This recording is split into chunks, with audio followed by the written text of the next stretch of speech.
Pastor Praveen పగడాల మృతికి సంబంధించి 2 తెలుగు రాష్ట్రాల్ని ఈ యొక్క వ్యవహారం షేక్ చేస్తోంది. ఇది హత్య, ప్రమాదమా, సహజ మరణమా? 3 రోజులవుతున్న డెత్ మిస్టరీ వీడలేదు. రాజమండ్రి నుంచి Hyderabad minute to minute high tension నెలకొంది. పోస్ట్ మార్టం నుంచి అంత్యక్రియల వరకు అన్ని చోట్ల తీవ్ర ఉద్రిక్తత, క్రైస్తవ సంఘాలు ఏకమై ఆందోళన చేస్తున్నాయి.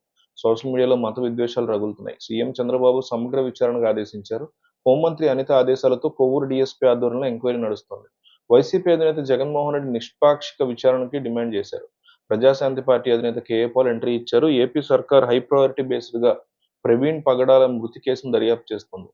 చాలా సెన్సిటివ్ కేసు. చనిపోయిందేమో పాస్టర్. చంపేశారనేది ఆరోపణలు. తల తీసేస్తాం, నరికేస్తాం అంటూ ప్రవీణ్‌కి బెదిరింపు ఫోన్ కాల్స్ వచ్చేవని ఆయన పీఏ స్వర్ణలత చెప్తూ ఉంటారు.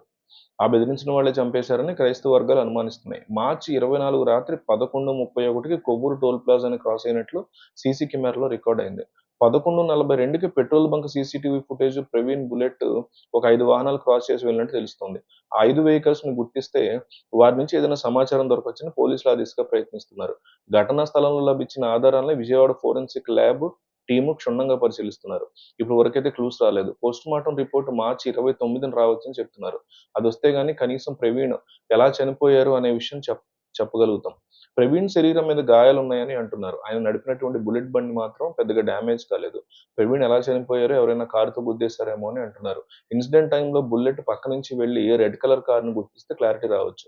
ప్రస్తుతం డీఎస్పీ స్థాయి అధికారి నేతృత్వంలో స్పెషల్ టీమ్ దర్యాప్తు చేస్తోంది. కేసు సున్నితత్వం దృష్ట్యా సీబీసీఐడీ విచారణ జరిపించాలని డిమాండ్లు గట్టిగా వినిపిస్తున్నాయి. ఇక పాస్టర్ ప్రవీణ్ పగడాల చివరి చూపుల కోసం క్రైస్తవ సంఘాల నేతలు, ఆయన అనుచరులు, క్రైస్తవులు పెద్ద సంఖ్యలో తరలివచ్చారు. ఇది ముమ్మాటికి హత్యేనని ఆయన సంఘాలు ఆరోపిస్తున్నాయి. వరుస ఘటనలతో క్రైస్తవ సమాజం అభద్రత ఉందని అంటున్నారు. క్రిస్టియన్స్‌ను తక్కువ చేసి చూస్తున్నారని ఆ వర్గంలో ఆందోళన వ్యక్తమవుతోంది.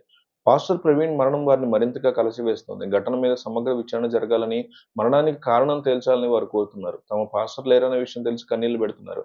పాస్టర్ ప్రవీణ్ పగడాల మృతి మీద తీవ్ర విచారణ వ్యక్తం చేశారు వైసీపీ నాయకురాలు దివ్యవాణి. చంద్రబాబు మీద తమకు నమ్మకం ఉందని, గతంలో టీడీపీ ఉన్నప్పుడు ఆయన పనితీరు తాను చూశానని చెప్పారు. సీబీసీఐడీతో సమగ్ర విచారణ జరిపించాలని డిమాండ్ చేశారు. ఈ కేసులో న్యాయం జరుగుతుందని దివ్యవాణి విశ్వాసాన్ని వ్యక్తం చేశారు.